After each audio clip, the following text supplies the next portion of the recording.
There's this great sequence that happens in tarpon fishing where you stalk a fish and you kind of do this nice gentle presentation until finally you kind of convince the fish to eat the fly and you've bested it. And the result is he gets really upset about it, he gets really mad. So he shakes his head and he jumps in the air and he does these series of jumps and flips and just kind of on cue ejects the fly out of his mouth.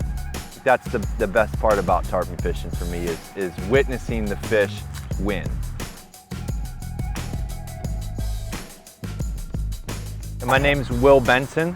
I'm a Florida Keys flats fishing captain, born and raised here in Key West, Florida. I've been a guide for 20 years, and hopefully I'll be a guide for another 20. I kind of grew up idolizing the fishing guides. You know, the way some people, fall into their profession, from being around it. I think I just fell right into the pinnacle of the sport, fly fishing for tarpon and permit here in Sugarloaf. Today, like most mornings in the springtime, we headed out into the backcountry here in the Florida Keys National Marine Sanctuary, and I went tarpon fishing. We had Steve Tripp, one of my longtime friends. I've been fishing with Steve for 15, 16 years now, so we're kind of old hands at this. It's a bit of a marriage of sorts, I guess, when you get with clients you've been fishing with that long. It's kind of weird that a big old tarpon would eat that, isn't it? The biggest fish eats the littlest candy. Oops.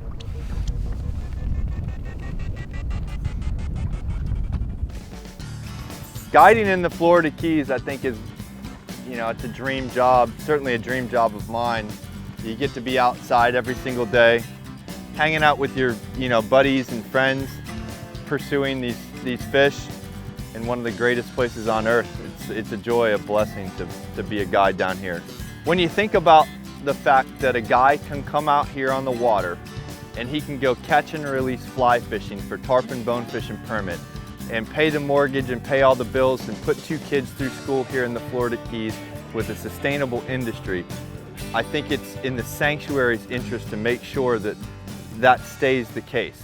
If we can't have it sustainable, then the jobs go away. So the sanctuary really comes in to make sure to guarantee that the value that our community has with this ecosystem remains steadfast and into the future for my kids and future generations. Oftentimes you find that it's the hunters and the fishermen and the folks that are out there, pursuing the game in those places that have the most respect for them.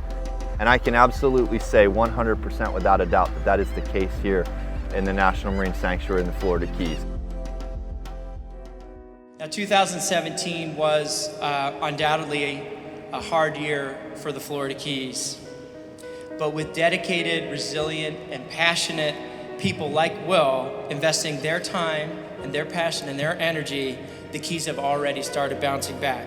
Tonight, I would like to recognize Captain Will Benson from the Florida Keys National Marine Sanctuary as our Volunteer of the Year. Being from Florida, it's been a culture of ours to kind of care about the environment, and so we decided to craft a program that capitalized on the passion and the love that fishing guides have for that resource, and to channel it towards a sustainable future where we're partnering together with the sanctuary. And just for a moment, guys, think about some 100 some odd fishing guides who are collectively individual spirits in their own right, not necessarily wanting to be told what to do, to voluntarily come together and partner with a government organization to create a sustainable future. That's a big deal. We have a responsibility to the next generation to, lift up and to make things better. And that's really where I think the source of my commitment to this sanctuary and to the Blue Star Fishing Guide program has come from, is that every time that my young son Luke says, Dad, I want to go fishing, I want to catch tarpon, I'm reminded that, I better do my part now to make sure that that future is available for him if he decides to be a fishing guide. And it's that optimism that I think that I've had from having children and from thinking about the future that's led to this Blue Star Fishing Guide program. It's who we are. All of that lifestyle, that identity that we get, we make our money from the water, we have our days off are on the water, our kids are out on the water. This is who we are in the Florida Keys. So, you know, the fishery and the health of this ecosystem is absolutely central to us as a community.